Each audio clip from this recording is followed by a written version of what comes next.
What's up, guys? I'm Jed Abendroth, and this is Big Man Fitness.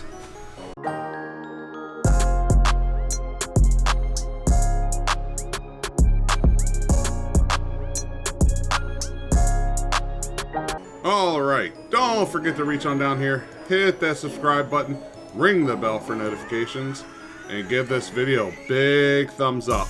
Always helps with the channel.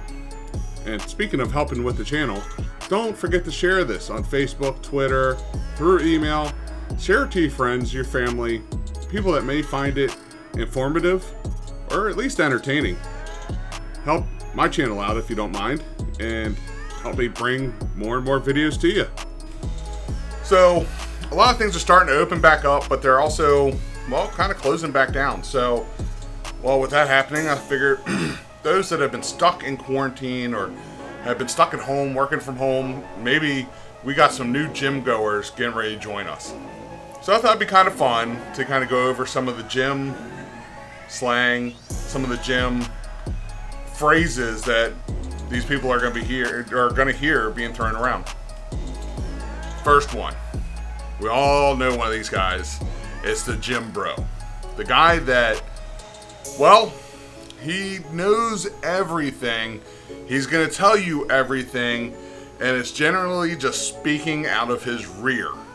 And I say that in a very well-mannered way, because this is a guy that's telling you everything that isn't backed by science. They don't know anything. They haven't done any research. And, well, honestly, they're kind of annoying.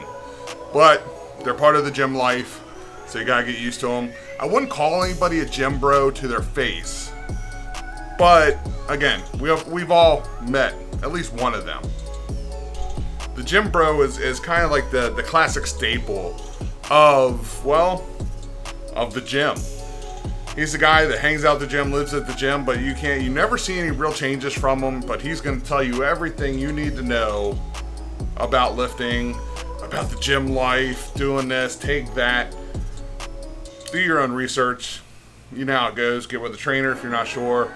Find someone that's a licensed professional to teach you the ropes. Don't worry about the guy that, well, lives at the gym but has no real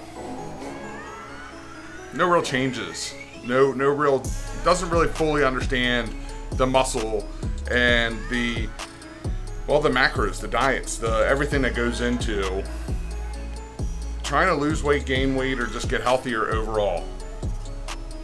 Next, and I just said the word, macros. What are macros? Macros are your macronutrients. Maybe I can talk today. Macronutrients are basically, you hear a lot of people throw the word macros around. Macros are, well, they're your, instead of beef and chicken and broccoli and potato and all this other stuff, it is literally all that broken down into three core groups: your fats, your carbohydrates, and mainly your proteins. Too much of one and not enough of another can lead to a bad diet. Again, this is where I've even talked about maybe I should get with a dietitian and really kind of work some of this stuff out.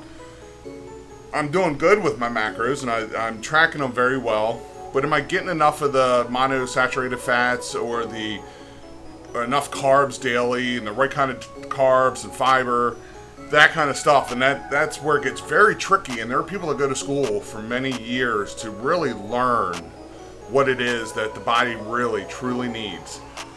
And what my body needs, your body might not need the same thing. So it's kind of a change in what most of us think of a diet is. Well, you just got to cut out the food. No, it's learning what your body needs, the type of exercises you're doing, and, well, what your body needs to continue those exercises and that activity that you go through on a daily basis. Again, my needs are going to be different than your needs. That's why I talk about macros, but I don't go in specifics, because that I've developed it for me, but it may not work for you. So, we all have heard of HIIT, high interval intensity training. These are short bursts of, they have classes. It's some type of, almost like an aerobic exercise. It's You're going for the short sprints and then a walk out, you know, in between. You're doing that kind of stuff. How many have heard LISS? Low intensity, steady state. So that's the type of jog I do in the morning. It's the same pace over a long period. Keeps my heart rate up. And LISS could be a bike ride. Not a very intense one, just a nice maybe 5-mile bike ride.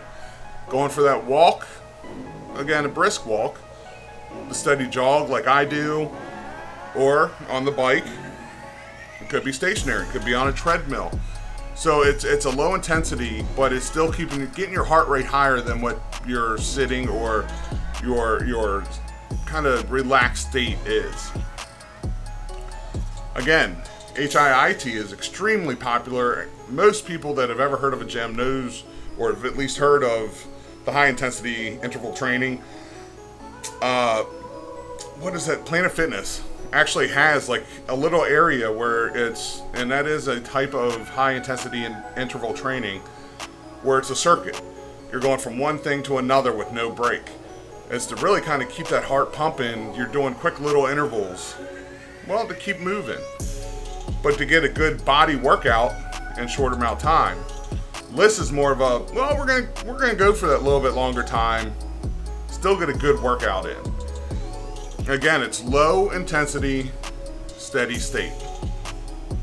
Short jog, walk, treadmill, stationary bike, just for a longer period. Now I'm going to talk to you guys drop sets, and, well, with that, supersets. Supersets are basically jumping, kind of like that circuit, but for lifting. Best example, one of the things I like to do, I'll have barbell set up and then another set, and they're totally different weights. So I do back and biceps a lot on the same day.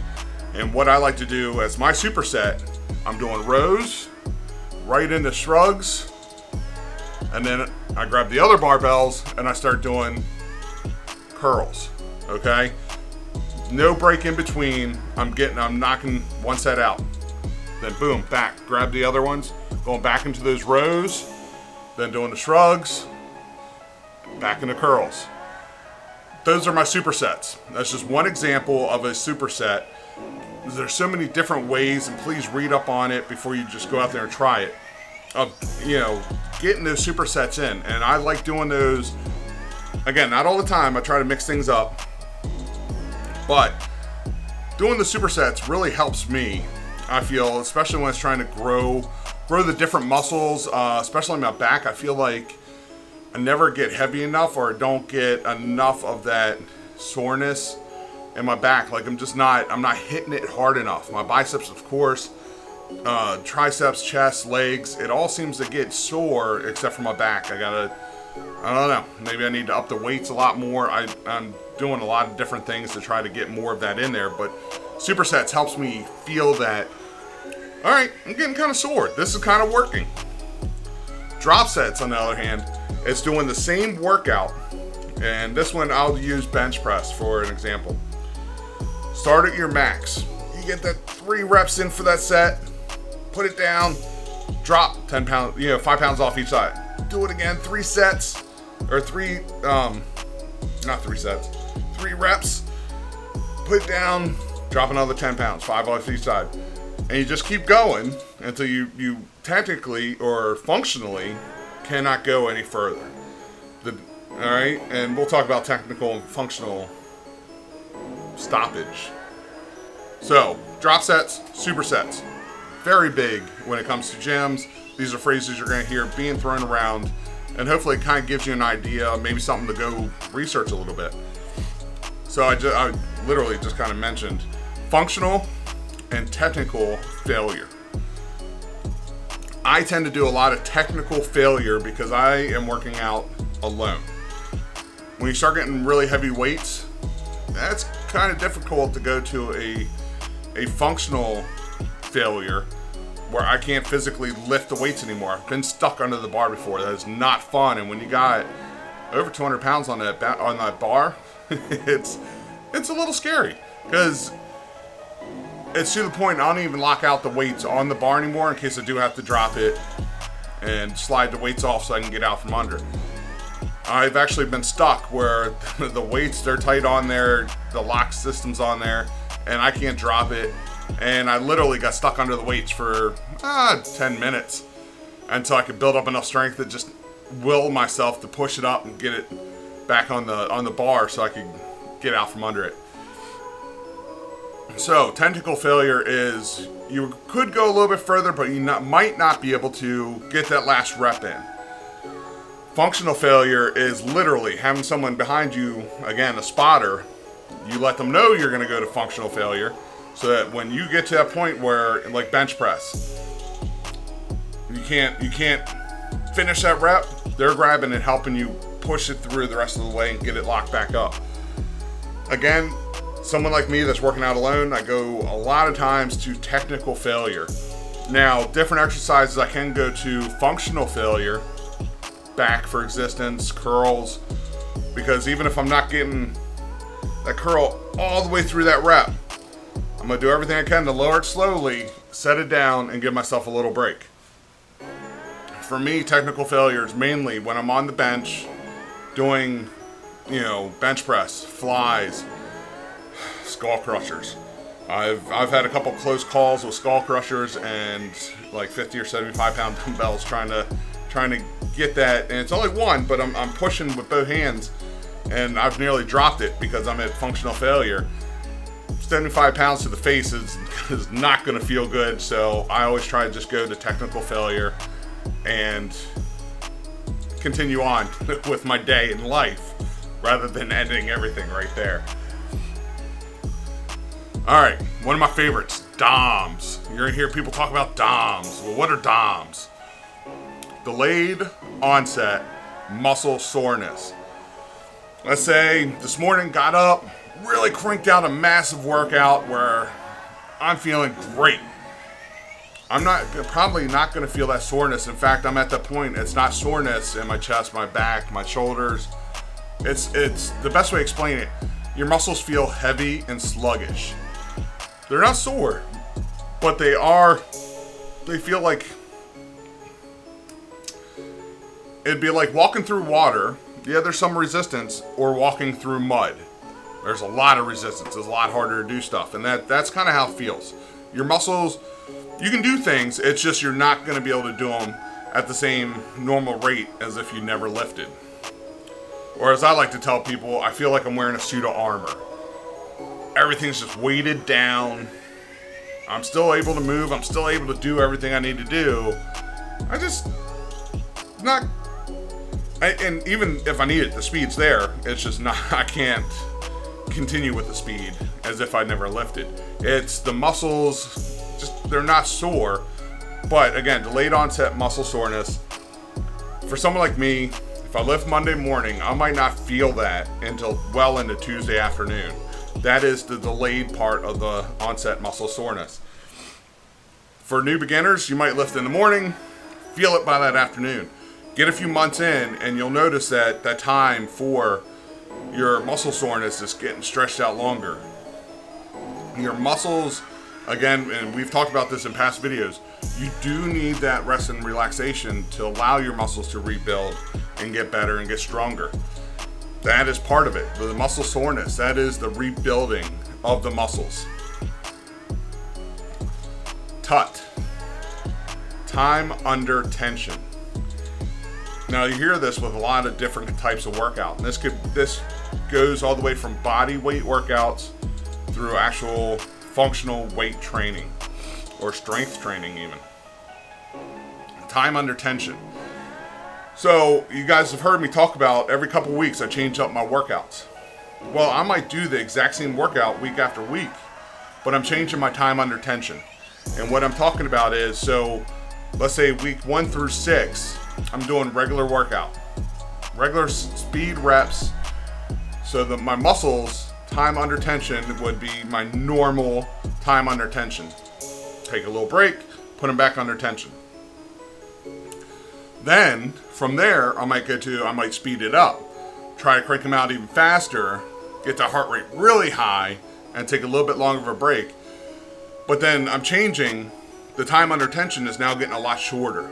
So if my normal is here, I'm trying to get it down here, and that changes the how your muscles react. Again, you're trying to trick the muscles a little bit so that it doesn't become the same thing over and over, kind of like we do with adding reps and sets to our workouts. Muscles get used to certain things. Well, it's time to kind of break it of the repetitions. You don't want the same thing over and over again.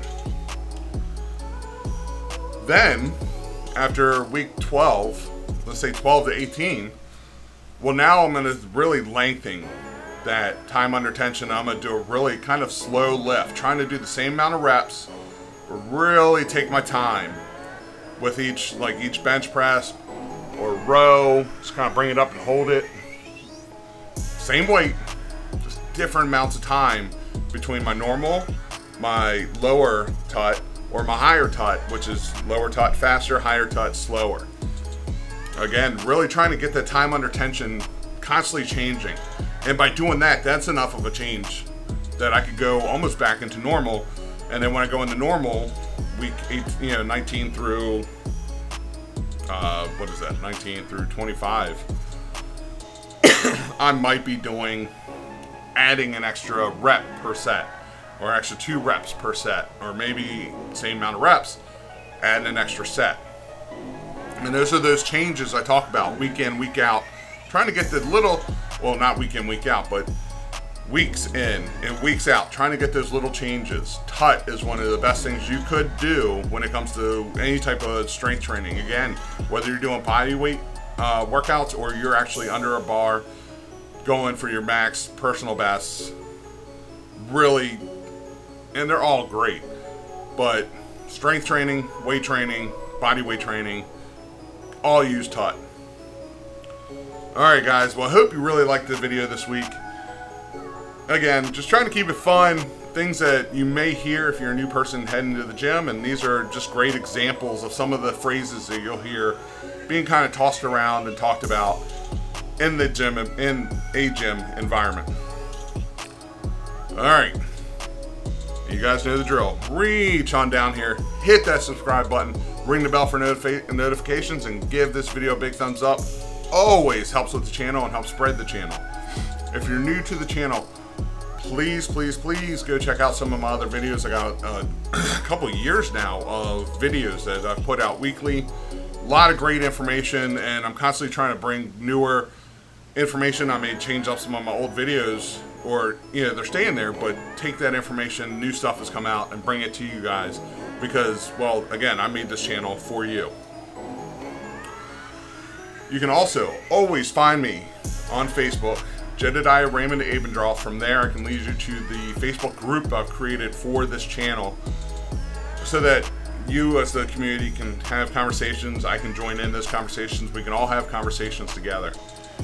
And it's a good place to find my videos every week. I put them out there every week in the group and on my actual Facebook page, just to make sure it's getting in front of people that may want to see it. Also, you can always find me on Instagram and on Twitter at JedFDK. Please reach out to me. Let me know what you guys think of these videos or any of my past videos. I'm always open to ears, and if there's something you want me to cover, then I'd be more than happy to cover anything that you may want. If you're not comfortable reaching out on any of these platforms I've just discussed, well, this last minute, please reach out to me, bmfjed@gmail.com. I'd love to exchange, well, emails with you guys. Talk to you guys. If there's things, again, you want to talk about but you're not comfortable doing it in a public forum, then please reach out to me privately if you got questions.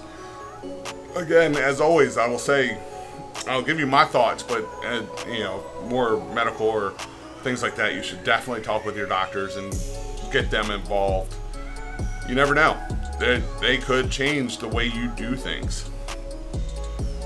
Well, that's what I had for you this week, guys. I hope you've had a great week.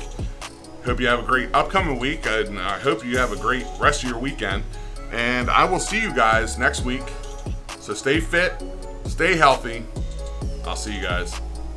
Peace.